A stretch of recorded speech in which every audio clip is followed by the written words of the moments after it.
Hello everyone and welcome to a new video from Your Overwatch. I'm Eddie the Chump and today we'll be talking about an idea that is becoming ever more prominent in the minds of Overwatch players. And that's whether or not supports are just too fragile to keep up with how the game is played in the dive era. Now I'm your friendly local support main on the Your Overwatch team. I know the pain of babysitting all the Genjis who need all the healing. But actually I'm going to confront that idea a little bit as I have a bit of a different perspective. Overwatch supports are amazing. I love playing support in Overwatch. It's actually incredible the amount of impact you can have from this role in this game. And I think that's part of the problem. No, I haven't gone mad, hear me out. It's occurred to me that we play in a season where for the first time in Overwatch history, skill damage for the most part trumps healing and health pools. That, as I mentioned, hasn't always been the case. Let's all remember Triple Tank for a moment and shudder at the thought of nothing ever dying ever. One of my accounts is actually still in an overtime game from 3 months ago on Volskaya. That's how good healing was. My point is, it's not that supports and specifically healers are too fragile now, it's that they were way too strong before. The reason I said playing the support role in this game was amazing is because comparatively, Overwatch supports are way stronger than they are in other games. Supports in League of Legends or Dota 2 are nothing like as powerful and resilient as their Overwatch counterparts. We don't know how good we've had it. I was watching the recent OGN Grand Finals between Lunatic High and Kongdun Panthera, and the casters actually made reference to how the game has changed, and that supports used to carry games, specifically Ana in that case. That has now changed with adjustments to heroes like Roadhog, Winston getting his bubble more often, and people realizing just how good Defense Matrix actually is. Now what wins games is great tank play and exceptionally skilled damage players outpacing even the most efficient healers. Okay, everybody just breathe for a moment. I know I'm a support main, and what I'm saying is tantamount to being a role traitor. Taking a step back, I can easily understand how my fellow support players now feel like they've become too vulnerable. The pendulum has indeed swung. But let's ask ourselves a difficult question. Should supports really be one of the strongest impact roles in the game? Does that even make sense? Well, again, my answer to that might be a bit contrarian. Firstly, let's look at some of the things that supports can actually do. Let's look at Lucio. Now, Lucio has been heavily adjusted. Now, to get his value, you have to be within a certain range of your front line to give them the benefit of your auras. But his healing was actually improved, as was his projectile speed, meaning he can realistically contribute more damage than before. Just watch Toby from Lunatic High play Lucio like a DPS, he's incredible. Lucio's already amazing boop crowd control was improved even further, and his speed from wall riding was cranked up. Yes, his smaller aura range means that he is more likely to be in the firing line, but ask any damage player, Lucio is not easy to hit and he never has been. He can do more than he could before. He can have more solo impact. It's not that supports are now weak, it's that a highly skilled Tracer or Genji will be able to exploit their mechanical skill for more impact than a support in a specific area. And the truth is, they should be able to do that. Tracer has 150 HP and requires amazing footsie skills and map awareness to stay alive. That's not mentioning the raw aim skill it takes to be able to zip in and one clip a support in the head. Damage impact comes at a much higher mechanical cost, as well as a significantly higher risk for failure. That's why supports are supports, and damage heroes are balanced the way they are. Tracer and Genji are much harder to play mechanically than Lucio and Mercy. Zen and Ana are another matter, however. That's why I love playing them. Skill supports are a thing. I'm not gonna lie to you, I'm a massive man-child. I like to think I'm sick at games. But let's be real,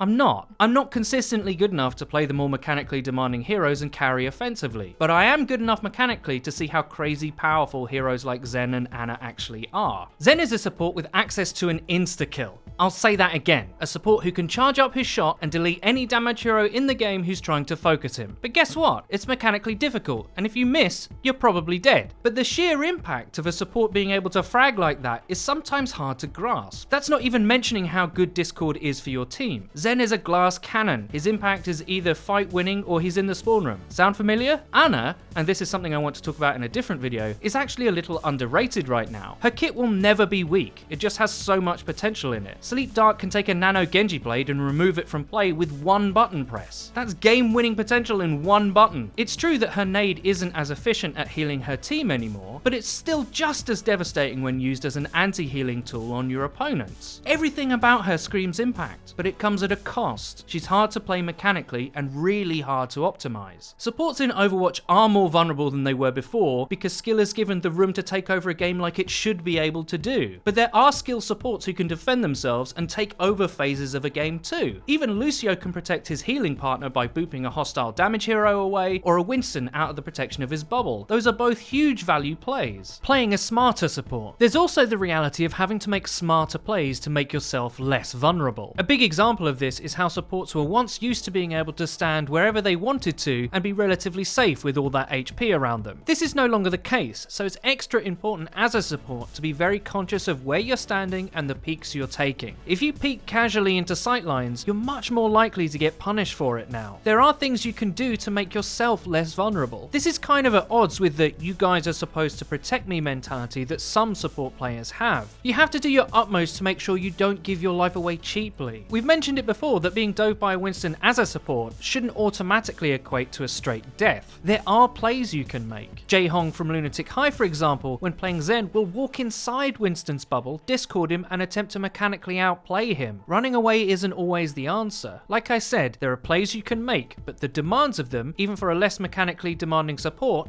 are quite difficult. Lucio can quad headshot melee a tracer down. Difficult, yes, but possible. There's a reason pro teams like Lunatic High have developed a front to back style. Diving really mechanically gifted supports is just too expensive resource wise. The truth is, the game is a little bit more punishing than it was before. Skill wins more often, and as players who are for the most part playing mechanically easier heroes, we just have to concentrate on getting the value we can before the next fight is won or lost. Supports are for the most part facilitators. We enable our teammates to access their impact. If we do a good enough job of that before we get traded out, we've done our jobs well. Overwatch is a game about fighting, and every support in the game has the potential to contribute decisively to those fights. Staying alive is overrated, winning games is not. Let us know in the comments if you play support and what your thoughts are on the subject. A lot of people are talking about this, so I'd be interested to see what you guys have to say. I hope you enjoyed the video. If you did, please don't forget to leave a rating. If you never want to miss a video of ours again, please click the bell icon next to the subscribe button on our channel to join the notification squad. You'll be in good company. And finally, please follow the Your Overwatch Twitter. It's where you can find updates about new videos and other cool stuff. I've been Eddie the Chump, and until next time.